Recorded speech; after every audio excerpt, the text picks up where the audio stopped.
Zen has brought beauty and inner peace to the peoples of many Eastern nations. It has inspired great art and gentle customs. It has bestowed the accepting mind and the grateful heart, promoting everywhere graciousness of spirit and courage of conviction. Zen is part of our priceless heritage of wisdom and has survived the centuries because men have found it a vital help in generations of fear and uncertainty. As we now live in the most critical time ever recorded in history, we experience the pressing need for a better and deeper understanding of life. I will therefore try to explain in simple words what Zen means to me, not as an abstract system of belief, but as an immediate guide to conduct. Man's eternal quest is for the untroubled self hidden in the depths of his own eternal being. To find this self is to discover the purpose of human existence. To understand this self is to know the laws of human redemption, and to live in harmony with this self is to enjoy a serene existence. As the surface of the sea is troubled by the winds, so the thoughts and emotions of men are troubled by the storms of circumstance. But the deeper parts of the sea are not troubled by the tempest, and in each of us is a region of peace where self abides forever in blessedness. Buddha said of the enlightened self, "It is deep, immeasurable, unfathomable, like the great ocean." To most students of Oriental philosophy, Zen is a strange and austere school of self-discipline, cradled in the inscrutable East and utterly beyond the comprehension of Western man. It seems to be a doctrine of contradictions, taught in riddles and enigmas. Actually, it is the simple and direct path that leads to the end of suffering. Of this Buddha wrote, "Having achieved serenity, we become tranquil in body, tranquil in mind." The story of Zen begins more than 25 centuries ago, while Gautama Buddha was still preaching to his disciples along the dusty roads of Hindustan. One day the great Indian sage came to a place called the Vulture's Peak, and gathering his students about him, discoursed to them about the mystery of the Great Peace. As he was speaking, a stranger stepped forward to make an offering, and bowing before the Buddha, placed in his hands a glorious lotus blossom of golden color. The sage remained silent for a long time, gazing serenely at the beautiful flower. At last one of the disciples smiled slightly. The master then turned to him, saying, "I perceive that you alone have received the doctrine." Thus the realization of the quiet way was silently transmitted to the waiting heart of the truth seeker. There is no adequate way of defining Zen. The word itself means abstract meditation. Zen is not actually a religion, a philosophy, or a science, as we understand these terms in the West. Yet it seeks the end which all these strive to attain. It is the immediate experience of an existence beyond mind, by which all the habits and attitudes of the individual can be controlled and directed to their proper ends, the knowing of that which is eternally true. Bodhidharma was the first patriarch of the Zen sect.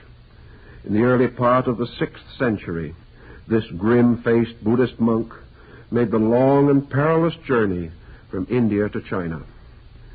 His teaching had a profound and lasting effect on Chinese culture, and in due time it was transmitted to Japan, where it has flourished ever since.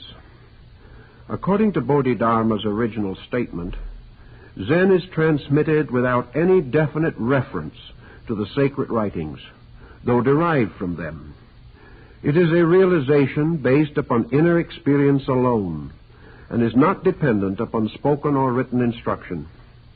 It is concerned totally with the inner life of the individual, and leads to enlightenment through the understanding of one's own nature. Because Zen is not based upon the authority of a teacher or a teaching, it must result from discoveries which thoughtful persons make when they become weary of misfortune. These discoveries are called experiences, and each arises from the one directly preceding it, except the first, which results from the simple realization that we have lacked the courage and insight to live well-adjusted lives. Each experience proves itself as we progress, so that at no time are we required to accept any belief or idea that we have not already discovered to be true. Thus we actually lead and guide ourselves. All we require is sincerity and a little courage, and these will become stronger as we experience their benefits. Our discovery of the practical values of Zen unfolds according to a pattern of 10 steps. The first step is the experience of the pressing need for greater understanding than we now possess. The second step is the experience that it is possible for us to attain to any degree of insight necessary for our own internal security. The third step is the experience that inner peace can be attained only through the proper control of our thoughts and emotions. The fourth step is the experience that there can be no advancement of character without self-discipline.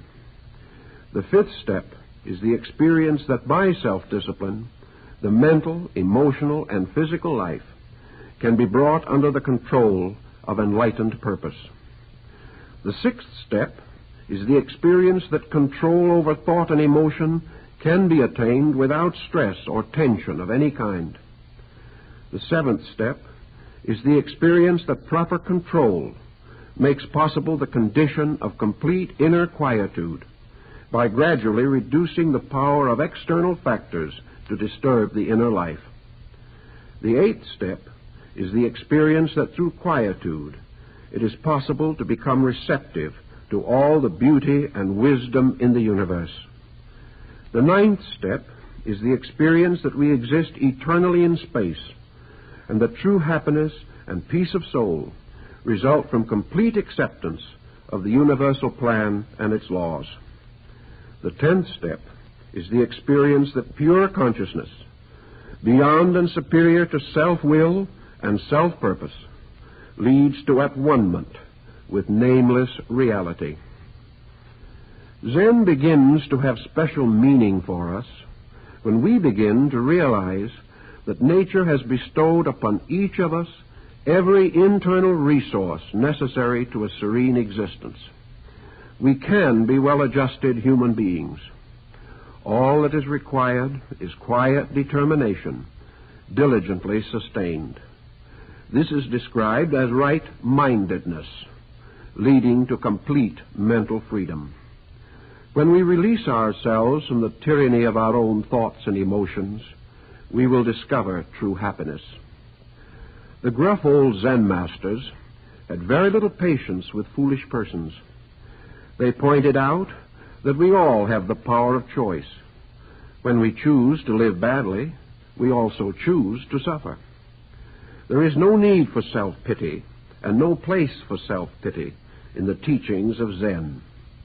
The foolish gardener is miserable because of the weeds in his garden, which bear witness only to his own neglect. The wise gardener keeps his garden free from weeds and has no cause for discontent. Weeds will not depart of themselves, nor will wrong habits correct themselves. Zen is a doctrine of direct action. The key is now. This is the moment in which we can do. But you say this moment is gone. Even as we speak, now becomes part of the past. Actually, however, now can never be the past. Time moves on, but the now stays with us always. Man is a creature that can live only now. Everything else is a psychological invention. What we call the past is simply man's memory of the past now. What we call the future is man's hope of the future, which he is hoping now. We are non-contemporary only because we bind ourselves to something outside of ourselves, time. And time becomes the greatest tyrant in our lives. Some will say that we need the moral instruction of the past and the incentive of future hope to keep us moving forward in life. Zen does not totally discard the past and the future, but insists that the only reason we lean so heavily upon them is because the present is a vacuum. Make the present dynamically right, and that which is good in the past will live, the rest will cease. Make the present right, and that which is necessary for the future will come. But how can the individual free himself from yesterday and tomorrow so that he can live now? Zen answers this with the concept of dynamic acceptance. We generally think of acceptance as resignation to inevitables, implying that we must bear our burdens with sad dignity. But in the dynamic acceptance of Zen, there is a strong element of activeness. The word dynamic implies a certain eagerness, like that of a child exploring the world of learning. It is accepting, but the whole program is positive, for it is a motion towards self-improvement. Dynamic acceptance, as Zen interprets it, is an adventure in appreciation. It is the discovery not only of what we need to know, but of what we want to know. It provides us with more than knowledge or understanding by giving us the power to experience well-ordered and pleasant lives. There is also a Zen of right observation, and this, revealing what should be accepted, strengthens resolution and insight. We learn in due time that the way of universal law is always the best way. To understand this noble law is to be wise, and to obey this law is to be virtuous. Through the quiet practice of right observation, we become ever more attentive to ordinary happenings, discovering truth not in the extraordinary, but in the commonplace. Zen acceptance enables us to act with simplicity, to become untangled from complications. When we accept the living motions of life as they are revealed to us by our own sense perceptions, we achieve a new relationship with life. All natural processes move to the fulfillment of their purposes with magnificent directness. Nature, in its wondrous workings, sustains an infinite diversity of activity, but it is never really complicated. The complexity is within ourselves, and we solve this confusion by the simple, gracious willingness to be truthful and factual, and lovingly accept the obvious realities that are within our comprehension. There is a mysterious solving power that comes to us when we accept the rightness of the divine purpose. It is not easy, however, to make this acceptance in a meaningful way unless we have attained a state of inner quietude. And this peace from within is something that seems especially difficult to find in our way of life. We are surrounded constantly with the noise of traffic and industry, confused by the demands of friends and adversaries, and burdened with obligations and responsibilities. In the midst of this sound and fury, each of us must find his own way to a quietude of spirit. First of all, we should remember that it is not necessary to take on confusion simply because it exists around us. We can move through it and beyond it to values that are forever strong. The Zen disciple does this with a simple statement that deserves our most thoughtful consideration. In the face of worldly turmoil, he says, "This is not I, and because it is not I, it cannot disturb my consciousness unless I permit it to do so." Through acceptances, we gradually learn to become aware of the lessons of life, and most of all, what these lessons mean to us. We become aware of the realities of laws and principles, forever operating in the world around us and the world within us. Through these discoveries, we come to have a solid foundation under faith. We learn to love laws that once we feared. We experience the universe as beautiful and lawful, and we find the security that comes to those who take their refuge in the law. The practice of Zen, therefore, helps us to live with law, to move with law, and finally, in perfect faith, to permit the law to move us according to its own will. To understand the laws governing life, we must accept the Zen concept of universal motion. Motion always reveals itself through change. As motion is eternal, change is inevitable. Man is an ever-changing being in an ever-changing world, yet with his mind he fears and resists change. Zen insight helps us to meet the motions of life graciously and wisely. In our daily living, this concept of motion gives us a new perspective on life. While it does not mean an obvious change in what we do, it does mean a change in the attitude behind what we do. If we believe in a moving universe, if we believe that it is perfectly right and proper that things should change, we are released from this desperate effort to prevent experiences that cannot be prevented. One way to understand motion as it applies to personal affairs is to remember the way we were living 20 or 30 years ago, the house where we dwelt, the people we knew, and the patterns which made up our families and friendships. As we visualize these bygone days, we see many faces in our minds that are no longer with us in this world, situations that have broken up and vanished, old houses that have been torn down to make room for freeways, quiet gardens where great buildings now stand. Day by day, the irresistible motion of life itself has wrought these changes. Zen points out that in this mundane sphere, the new must come to us and the old depart, for there can be nothing changeless but change itself. As the Zen monk remembers the faces he no longer sees, he realizes that someday his own face will be among those no longer to be seen. He is not saddened by this thought, but accepts it with perfect faith as proper, necessary, and good. This constant appearing and disappearing of things is not an endless pageantry of sorrow and loss, but continuing evidence of the perfect working of universal law. In a world of eternal motion, man himself cannot stand still. Like the earth with all its creatures, he is moving through time and space, from an unknowable beginning to an unknown end. He is in a state of ever becoming that which he has not yet attained, and ever outgrowing that which he has already attained. Man grows because the self within him grows, and this self becomes a little wiser every day.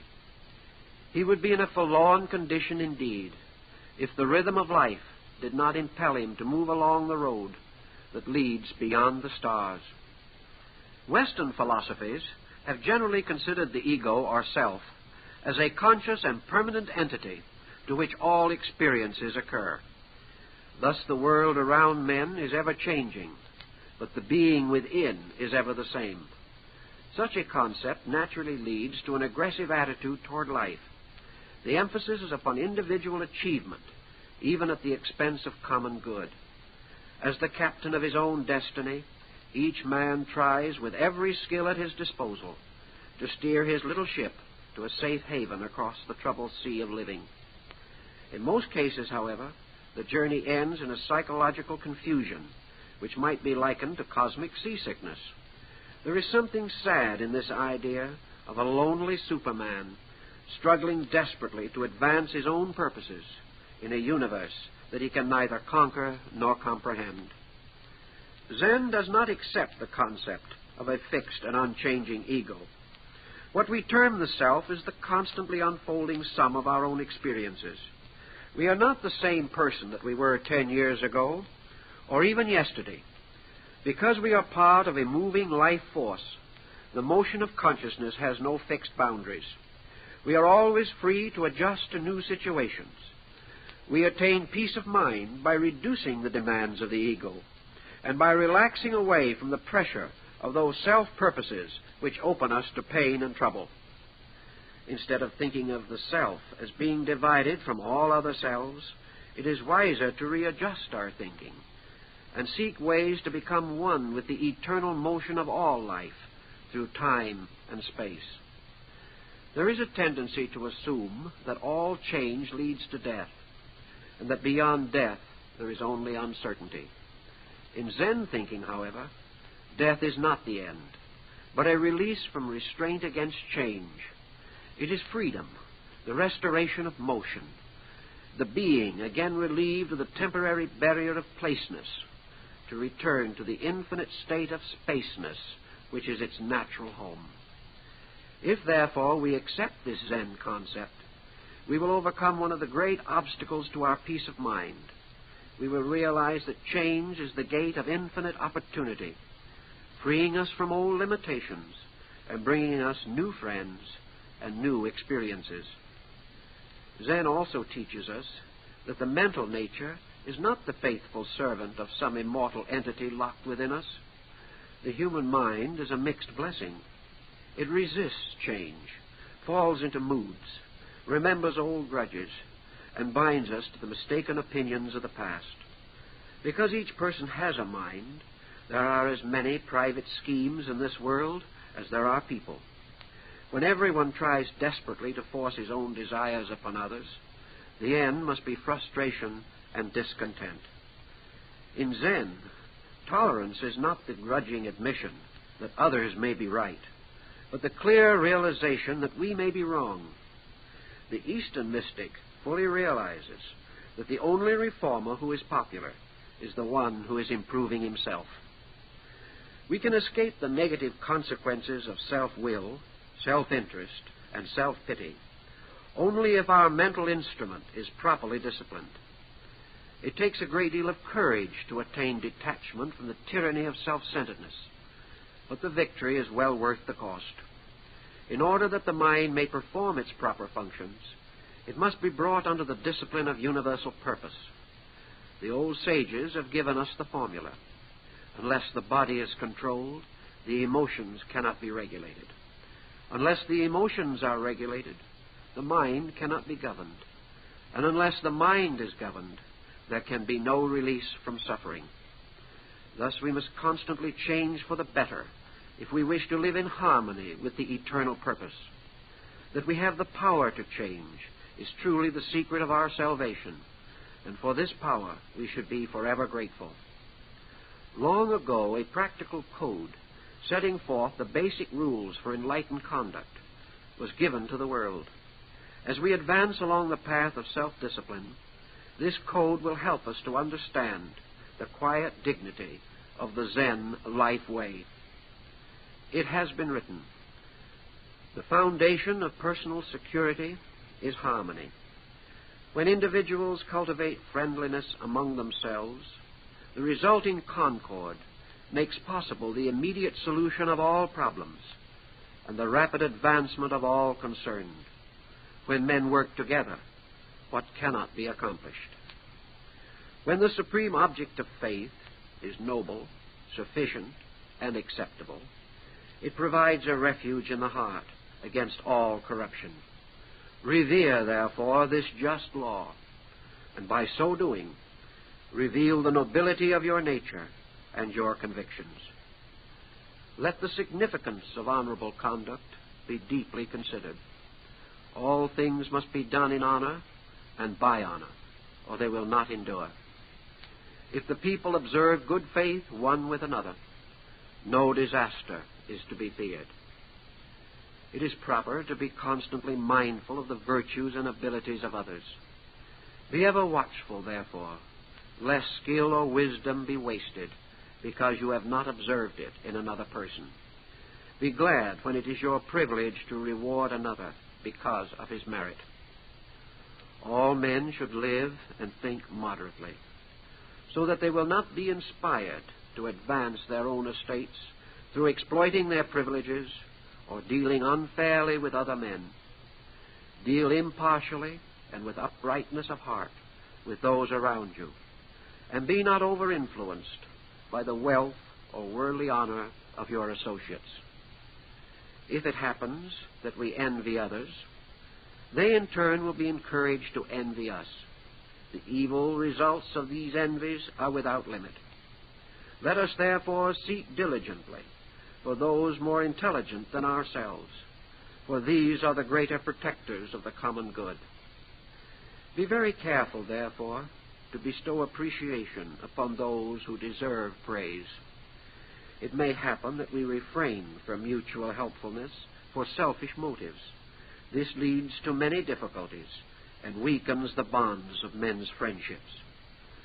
When we speak, it is wise to express, but never with intent to impress. Words are messengers, not soldiers. When we tell what we have done, we talk of the dead. When we tell what we will do, we speak of the unborn. We reveal the present by conduct, not by words. Let us never demand that which is unreasonable, and always reveal concern for the happiness and security of those around us. It is a serious fault to be unmindful of the lowly. How can we take upon ourselves to distinguish that which is absolutely right from that which is absolutely wrong? We are one with another, wise and foolish, like a ring that has no end. If, therefore, others rise to anger or give way to resentment, let us be more fearful of our own faults and more anxious to correct them than to change the ways of others. At first thought, these ancient rules, with their emphasis upon the basic virtues of right conduct, may not seem especially profound. But remember that Zen is a path of immediate action by which conduct leads directly to enlightenment. It is not a panacea for the disillusioned, an escape for the neurotic, or a fascinating adventure for the bored intellectual. It is a straight road leading to the solution of the problems of human ignorance and unhappiness. Zen begins with the simplest and most difficult of all codes, the code of self-control. Although the mastery of Zen is the labor of a lifetime, the experience of Zen is possible to any individual who is able to attain tranquility of heart and mind. What is most necessary is a continuing acceptance of the eternal wisdom and beauty in the world and in our own hearts. As the Zen mood is strengthened within us, we experience a wonderful kinship with all that lives. In that perfect quietude which is true meditation, our faith is renewed, and we know, as a certainty of consciousness, the purpose for existence and our own place in a timeless plan. The spirit of Zen confers this certainty of good, which helps to make life a peaceful and friendly span of years. By freeing the mind from the burden of small thoughts, there is more time and energy for the accomplishment of worthwhile things. The heart is no longer disturbed by fear or remorse, and can enjoy the rich experiences of true friendship and affection. It is natural for the bird to sing and the flower to bloom, and it is equally proper that we should all bring joy to ourselves and others. There is an old legend of a saintly monk who took walks in the forest, and wherever he placed his feet, wood violets grew. Let something of this mystery touch each of us. Let our paths through the years be marked with those beauties of the soul, which not only bear witness to our own attainment, but guide the footsteps of all who come after. To live in concord with our neighbor, to share the kindly wisdom of the sky and earth, to be impelled to love the beautiful and serve the good, and to face all the changes in life with serenity and hope. To so live every day is to abide in the spirit of Zen.